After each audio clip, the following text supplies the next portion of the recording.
எல்லோருக்கும் வணக்கம். எல்லோரும் எப்படி இருக்கீங்க? நாங்கள் ரொம்ப நல்லா இருக்கிறோம். என் சேனலை சப்ஸ்கிரைப் பண்ண எல்லாருக்குமே மிகப்பெரிய நன்றிகள். என் சேனலில் ஃபர்ஸ்ட் டைம் வீடியோ பார்க்குறீங்கன்னா இந்த வீடியோ ஃபுல்லாக பார்த்துட்டு உங்களுக்கு பிடிச்சிருச்சுன்னா மட்டும் சப்ஸ்கிரைப் பண்ணுங்கள். இப்போ வாங்க வீடியோக்குள்ளே போகலாம். மார்னிங் ட்ரெஸ் வாஷ் பண்ண வேண்டிய ஒர்க் இருந்துச்சுங்க. அதனால் காலையில் எதுவுமே குக் பண்ணலை. இனி லஞ்சு தான் வந்து செய்யணும்.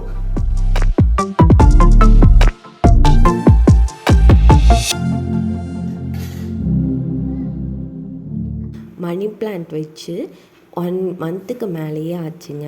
இந்த பிளாஸ்டிக் பாட்டில் வீட்டில் சும்மா தான் இருந்துச்சு. ஃபர்ஸ்ட்டு வந்து நான் ஆயில் கேனாக யூஸ் பண்ணிக்கிட்டு இருந்தேன். இப்போ தான் யூஸ் பண்ணாமல் வச்சுருந்தேன். சரி நம்ம ஒரு மணி பிளான்ட் வச்சு பார்ப்போம் அப்படின்னு சொல்லிட்டு தாங்க வச்சுருந்தேன். ஆனால் நல்லா வருது.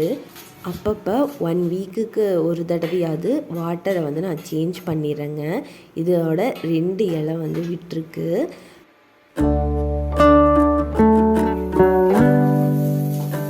மணத்தக்காளி கீரை தாங்க லஞ்சுக்கு பண்ணியிருந்தேன். எப்பயும் போல் வெங்காயம் வரமிளகாய் தாளித்ததுமே நம்ம அலசி வச்சுருக்கேன் கீரையை வந்து போட்டுட்டேன். தண்ணி எதுவுமே நான் ஊற்றலைங்க. அது நல்லா சுண்டட்டும், வேணும்னா தண்ணி தெளிச்சுப்போம் அப்படின்னு சொல்லிட்டு. நம்ம எப்பயுமே கீரை குக் பண்ணும்போது மூடி வைக்கக்கூடாது. அது ஏன்னு எனக்கு தெரியலை. கடைசியாக மணத்தக்காளி கீரை நல்லா சுருளை வணங்கினதுமே நான் தேங்காய் துருவல் போட்டு இறக்கிக்கிட்டேன்.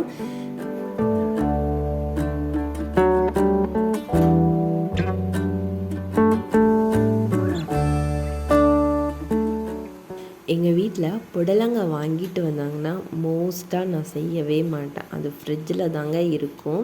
ஏதோ ரேராக புடலங்காய் கூட்டு அந்த மாதிரி தாங்க பண்ணுவேன். ஏன்னா எனக்கு வந்து பேசிக்காக புடலங்காய் வந்து பிடிக்காதுங்க. ஒரு தடவை பக்கத்து வீட்டுக்காரங்க புடலங்காய் பஜ்ஜி போட்டுட்டு வந்து கொடுத்துருந்தாங்க. ரொம்ப டேஸ்ட்டாக இருந்துச்சு. அதுவும் புடலங்கானே தெரியலை. அதனால் நம்ம இன்றைக்கி ட்ரை பண்ணுவோம் அப்படின்னு சொல்லிட்டு அரை புடலங்காவை நல்லா ஸ்லைஸாக கட் பண்ணி வச்சுட்டேங்க. உள்ளே இருக்கிற விதையை எடுத்து வச்சிட்டேன். ஏன்னா சாப்பிட்டு பஜ்ஜி போட்டுக்கலான்ட்டு.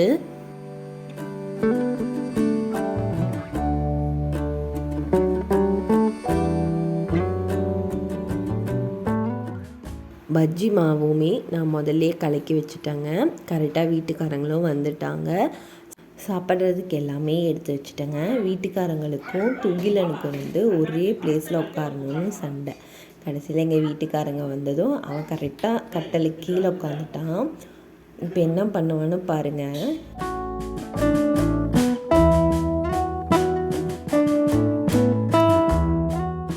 என்னதான் நாம் ஒரு நாள் ஃபுல்லாக பார்த்துக்கிட்டே இருந்தாலும் இன்னமும் பாசம் ஃபுல்லாக அப்பா மேலே தாங்க.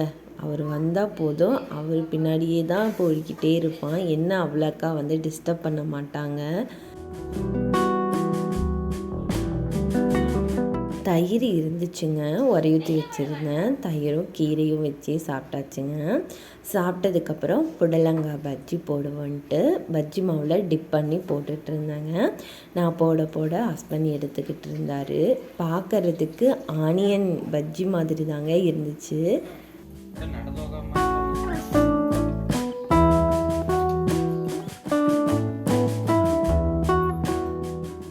பஜ்ஜி போட்டிருக்கோம். அதுக்கு காஃபி இருந்தால் தாங்க பர்ஃபெக்டாக இருக்கும். அதனால் வர காஃபி வச்சு குடிச்சிக்கிட்டோம். துகிலன் வந்து புடலங்காய் பஜ்ஜி ஓரளவுக்கு சாப்பிட்டான். அவனுக்கு புடலங்காய்னாலே பிடிக்காது. இப்படியாவது சாப்பிட வைக்கணும் அப்படிங்கிறதுக்காக தாங்க நான் செஞ்சுருந்தேன்.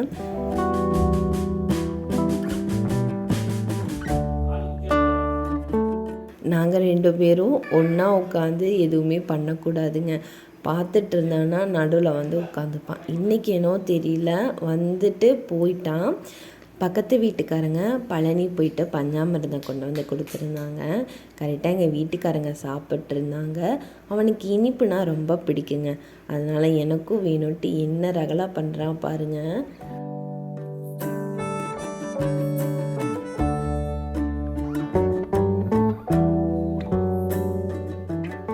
Lunch break 1 ஹவரும் முடிஞ்சிருச்சுங்க. வீட்டுக்காரங்களும் கிளம்பிட்டாங்க. இங்கே எப்பயுமே வந்து கார் நிறுத்தி வச்சுருப்பாங்க ஹவுஸ் ஓனர். அவங்க வெளியே போகிற ஒர்க் இருந்தனால எடுத்துகிட்டு போயிட்டாங்க. அதனால் நிறைய இடம் இருந்துச்சுங்க. துகிலன் வந்து சைக்கிள் ஓட்டி விளையாண்டுக்கிட்டு இருந்தான். நானும் வந்து கீழேயே வந்து துணி காய போட்டேங்க. அடிக்கிற வெயிலுக்கு கீழே காய போட்டாலே ஈவினிங்குள்ளே காஞ்சிருதுங்க.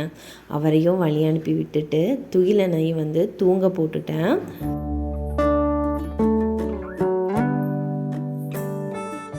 இட்லிக்கு காலையில் ஊற போட்டிருந்தேங்க.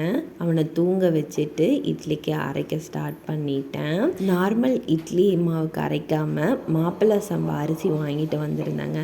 ரொம்ப நாள் ஆச்சு செஞ்சு, அதனால் எனக்கு ரேஷியோவும் மறந்துடுச்சு. 2 வேளைக்கு மட்டும் நம்ம ஆட்டி பார்ப்போம் அப்படின்னு சொல்லிட்டு அதுக்காக போட்டிருந்தேங்க. நம்ம சப்ஸ்கிரைபர் ஒருத்தங்க வீடு ஷிஃப்ட் பண்ணும்போது ப்ரீ பிளானிங்காக என்னென்ன பண்ணணும்னு கேட்டிருந்தாங்க. நான் வந்து வீடு ஷிஃப்ட் பண்ணும்போது ப்ரீ பிளானிங்லாம் நிறையா நான் வந்து பண்ணி வச்சேன். அதை வந்து நான் உங்கள் கூட வந்து ஷேர் பண்ணிக்கிறேன். நீங்கள் வீடு ஷிஃப்ட் பண்ணுறதுக்கு ஒரு நாளைக்கு முன்னாடி கதர் பெட்ஷீட் இல்லை அப்படின்னா சாரீ இருந்துச்சுன்னா 4ஆக ஃபோல்ட் பண்ணி அதில் ரெகுலர் யூஸ் துணியை மட்டும் கட்டி வச்சுக்கோங்க. நம்ம வீடு ஷிஃப்ட் பண்ணுற அவசரத்தில் அந்த ட்ரெஸ்ஸு மூட்டை எல்லாமே ஒரு இடத்துக்கு போட்டு வைப்போம், டஸ்ட்டு படியும். அதனாலேயே வந்து நீங்கள் ஃபங்க்ஷனுக்கு போட்ட ட்ரெஸ்ஸை பேக்கில் போட்டு வச்சுக்கோங்க. கிச்சன் ஐட்டம் எல்லாம் நம்ம அட்டைப்பொட்டியில் போட்டு வச்சுக்கலாங்க. இந்த ஆயில் பாட்டில், இந்த உப்பு ஜாடி, இந்த மாதிரி இருக்கிறதெல்லாம் நம்ம அட்டைப்பொட்டியில் சேஃபாக எடுத்து வச்சுக்கலாங்க. பாத்திரம், சில்வர் பாத்திரமெல்லாம் இருந்துச்சுன்னா ஒரு பெரிய கோணி பையில் போட்டு வச்சுக்கோங்க, ஒன்றுமே ஆகாது. நம்மக்கிட்ட கிரைண்டர், மிக்ஸி இருந்துச்சுன்னா அதுக்கு வந்து அட்டைப்பொட்டியெல்லாம் நம்மக்கிட்ட இருக்கும், பாக்ஸ் எல்லாமே. அதில் போட்டு சேஃபாக எடுத்துகிட்டு போய்க்கோங்க. ரொம்ப மெயினாக நம்ம டிவியை தாங்க கேர் பண்ணி எடுத்துகிட்டு போகணும். நம்ம வீடு ஷிஃப்ட் பண்ணும்போது எப்படியுமே ஒரு வேன் பிடிச்சி தாங்க சாமான் எல்லாமே எடுத்துகிட்டு போக வேண்டியதாக இருக்கும். அதுக்கு நீங்கள் டிவி மட்டும் 2 வீலரில் பின்னாடி ஒருத்தங்களை உட்கார வச்சு எடுத்துகிட்டு போங்க. அதுதான் வந்து சேஃபாக இருக்கும். நம்ம யூஸ் பண்ணுறது எல்இடி டிவி, ரொம்ப சேஃபாக தாங்க எடுத்துகிட்டு போகணும். ஈவினிங் மாவரைச்சி வச்சதோடு சரிங்க. அதுக்கப்புறம் எந்த ஒரு ஒர்க்குமே இல்லைங்க. சிவன் ராத்திரிக்கு வந்து எல்லாருமே குலதெய்வ கோயிலுக்கு போவாங்க. நாங்கள் வந்து இந்த தடவை போகலிங்க. எங்கள் குலதெய்வ கோயில் ஊட்டிக்கு பக்கத்தில் இருக்குங்க. அதனால் லாங் டிஸ்டன்ஸ் இன்னொரு நாள் போய்க்கலான்ட்டு விட்டுட்டாங்க. வீட்டுக்காரங்களுக்கும் ஒர்க்கிங் டே, அதனால் விட்டுட்டாங்க. பக்கத்திலேயே வந்து சிவன் கோயில் இருக்குங்க. இது ரொம்பவே ஃபேமஸுங்க சிவன் ராத்திரிக்கு. கூட்டமும் நல்லா இருந்துச்சுங்க. அந்த கோயிலை வந்து நிறைய பேர் இப்படி உட்காந்து 4 கால பூஜை பண்ணுவாங்க. அந்த கால இடைவெளியில் எல்லாத்துக்குமே வந்து விபூதி வச்சு விடுவாங்க. அடுத்த நாள் காலையில் வந்து பிரேக்ஃபாஸ்ட் பார்க்கலாங்க. காலிஃப்ளவர் குருமாவும் மாப்பிள்ளை சம்பா தோசையும் தாங்க செஞ்சுருந்தேன். குருமாவுக்கு ஆல்ரெடி வெங்காயம் வணக்கி தனியாக வந்து நான் பொடி அரைச்சி வச்சுருக்கேங்க. இந்த மாதிரி நம்ம செய்யும்போது அந்த பொடி மட்டும் போட்டு நம்ம அரைச்சிக்கலான்ட்டு அந்த பொடி போட்டு மிக்ஸ் பண்ணி வச்சுருக்கேங்க. காலிஃப்ளவர் பார்க்குறதுக்கே ரொம்ப ஆசையாக இருந்துச்சுங்க. நல்லா வெள்ளை வெள்ளைன்னு பூ போல் இருந்துச்சுங்க. 2 பேர்த்துக்கு தாங்க குழம்பு வைக்க போகிறேன், அதனால் பாதி பூ போட்டுக்கிட்டேங்க. காலிஃப்ளவர் எல்லாத்தையுமே ஒரு பாத்திரத்தில் போட்டுங்க, மஞ்சத்தூள் உப்பு போட்டு நல்லா சுடுதண்ணி ஊற்றிக்கிட்டேங்க. கொஞ்சம் நேரம் வந்து ஊறட்டும் அப்படின்னு சொல்லிட்டு அடுப்பில்ங்க நான் குழம்புக்கு வந்து தாளித்து விட்டுட்டேன். வெஜ் குழம்பு வைக்கிறதுனால வெங்காயம், தக்காளி எல்லாமே நான் வணக்கி தாங்க காலிஃப்ளவர் போடுவேன். காலிஃப்ளவரில் காரம் இறங்கிறதுக்காக கொஞ்சம் மிளகுத்தூள் போட்டு மிக்ஸ் பண்ணதும் நம்ம அரைச்சி வச்சுருக்க வெங்காய சாந்தை நான் இதில் ஊற்றிக்கிட்டேங்க. அரைச்ச மிக்சிலேயே கொஞ்சம் தண்ணி ஊற்றி நல்லா கழுவி இது கூட நான் சேர்த்துக்கிட்டேங்க. குழம்பு நல்லா கொதிக்கட்டுங்க. மசாலாவோட பச்சை வாடை போனதுக்கப்புறம் உப்பு செக் பண்ணிவிட்டு கொத்தமல்லி இலை தூவி இறக்கிக்கங்க. நான் ஃப்ரெஷ்ஷாக மசாலா அரைச்சி தாங்க சேர்த்தேன். அதோட ரெசிபி வந்து இன்னொரு வீடியோவில் நான் ஷேர் பண்ணுறேன். நைட் ஆட்டி வச்ச மாவு நல்லாவே பொங்கி வந்துடுச்சுங்க. பார்க்கறதுக்கு நல்லா ஆசையாக இருந்துச்சு. இட்லியும் ஊற்றி வைக்கலாங்க. எனக்கு ஒருத்திக்கு தான் காலையில் பிரேக்ஃபாஸ்ட் அப்படிங்கிறதுனால தோசை ஊற்றிக்கிட்டேங்க. துகிலனுக்கும் வந்து தோசை தாங்க ஊற்றி கொடுத்துருந்தேன். இப்போ நம்ம வீடு ஷிஃப்ட் பண்ணுறதுக்கு வரலாங்க. நம்ம ஃபர்னிச்சரெலாம் ஷிஃப்ட் பண்ணுறதா இருந்துச்சுன்னா ரொம்ப கேர்ஃபுல்லாக ஷிஃப்ட் பண்ணணும். ஃப்ரிட்ஜ் எல்லாமே நல்லா டேமேஜ் ஆகும் திருப்பும் போதெல்லாம். என் ஃப்ரிட்ஜுமே பார்த்திங்கன்னா நல்லா டேமேஜ் ஆகிருக்குது வெளியே. அது மட்டும் கேர்ஃபுல்லாக வந்து ஹேண்டில் பண்ணுங்கள். இந்த vlog உங்களுக்கு பிடிச்சிருக்கும் நான் நம்புகிறேன். பிடிச்சிருந்துச்சுன்னா கண்டிப்பாக லைக் பண்ணி சப்போர்ட் பண்ணுங்கள். இன்னொரு இன்ட்ரெஸ்டிங்கான vlogல பார்க்கலாங்க.